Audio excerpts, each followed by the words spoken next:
There has been some changes to Unreal 5.6 overall UI and motion design tools. As such, in this video, I'm going to explain some of them. First of all, as you can see, the overall UI changed. We have more widgets here on the top. We have some of the options not available to us straight away on the left side. If you remember, we had 3 lines that has been moved here. As you can see, to the right side. Everything that was on the left side of the screen here was moved to the right side of the top side of the screen, and everything that was here on the right top side of the screen was moved here. As you can see here, if you just hover over the widgets, it will explain what it does. We have all our resizes, and you can click on them to enable or disable clamping of the snapping to the grid, or if you just want to have free control over it. We have our Q, W, E, and R select gizmos here. For example, if I just Q, W, E, R, as you can see, it changed on the top here. When you are rotating, or you can click on here to locate for world space or local space if you wish. So you can change which coordinate you want it to be moved around in, as you can see here. But what's more important for me in general, let's get back to the local world space. We have motion design tools that has been changed slightly in the actor panel here. As you can see, we have additional 2 sections for cloners and effectors.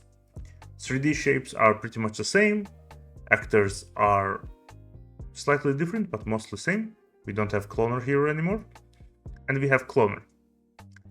This is exact same thing as before, other than a new addition, which is our free placement. Free placement effector, if we double click and add it to the scene, is a clone with single particle. And it can be affected by effectors in the same way. You can go to the details panel, create linked effector, and it will affect this one particle, but this particular free placement cloner doesn't have additional options for additional clones. So as you can see in the layout panel, we only have free placement. And if we move it to grid, we will get back our previous grid and our additional options to increase the amount and the spacing of the cloned particles. But if you go to free placement, you lose all these options, and this is a single object. The only real use case for this is if you want to have an object in the scene to be that you want to be affected by an effector, but you don't really want to clone them multiple times. You can just use this. Next, we have effectors. It's exact same thing as if you would just create an effector and later on changed it from here to the shape you want. Or you can just double click and spawn. Another nice addition they made to the Unreal 5.6. If you go to your outliner and let's say you click on an object, let's just add a cube to the scene. Let's move this original default effectors aside. Now we have this cube. If you, on the outliner, in the motion design outliner specifically, while you are in motion design mode, you don't have this motion design outliner available, just go to the window tab on top and click on motion design outliner here. If you right click on this, you will get additional options for add animators, add modifiers, create cloner. You will notice there is no effectors here because this is not a cloner. You don't have the option for effectors. If we just click on, for example, grid, give it a moment. Now, if we right click on this cloner, we will get disable cloners, only this one or all of them, create effectors, or convert cloners to other static mesh types, etc. This is not really useful as you don't really have to convert anything if you previously just set it up properly. Just keep in mind, this is available for use. This is just a way of making sure you can get certain shapes. For example, if we right click and convert it to static mesh and just save it, you will see we have clone SM merged right now. This is not an effector or a cloner. You cannot really do anything with it other than obviously add a new cloner to it. If you go to the details panel and double click on it, you will get this window, which is now your new mesh, which was generated. This is really useful if you want to generate some static meshes, but otherwise you don't really have to do this with a cloner. Let's remove this from the scene. Next change we have is for the camera UI we have here. If you're in perspective, here, as you can see, you will get this option down here. Now, we have additional buttons here, which is there just to help you navigate stuff. So for example, if you want to just create a rectangle, you just click on it, and now we have a rectangle. If you wanted a cube, now we have a cube. So it is there just to make your job easier. You can just create a light, put a light wherever you want. It's a handy tool if you get used to it, but it's just there to save you time. Obviously, we have our other viewport settings and stuff like this. The masks, if you want to have mask enabled. There is this weird issue where you have, if you click on this, there's a mask view behind it. So if you just remember, there are masks some applied to the meshes. You can use this to see them, but in this case, it's not there.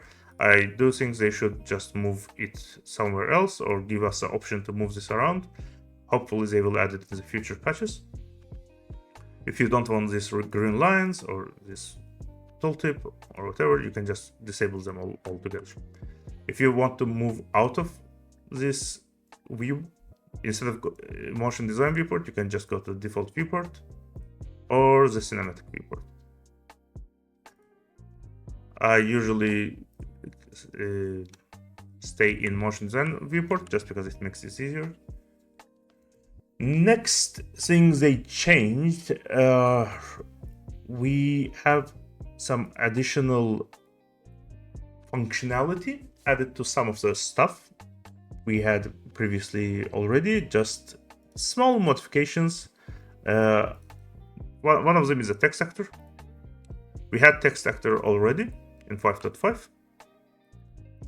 Now, what I noticed, they added additional details for